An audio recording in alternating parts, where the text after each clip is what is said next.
Rahmatullahi wa barakatuh. Ndugu yangu Muislamu na wewe ambaye si Muislamu, tunakuomba ujitolee kwa ajili ya Allah.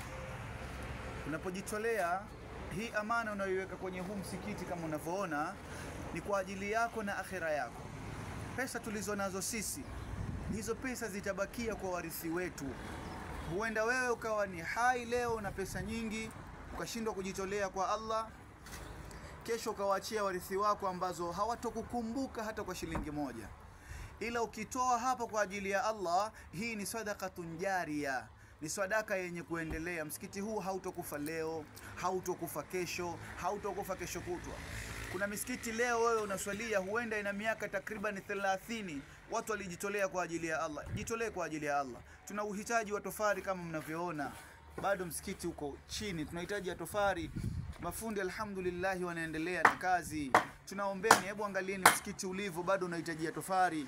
Tunakuombeni kwa ajili ya Allah. Jitoleeni kwa ajili ya Allah. Allah subhanahu wa ta'ala atakulipieni khairat. Hebu angalia msikiti unahitaji tofari. Jitolee kwa ajili ya Allah.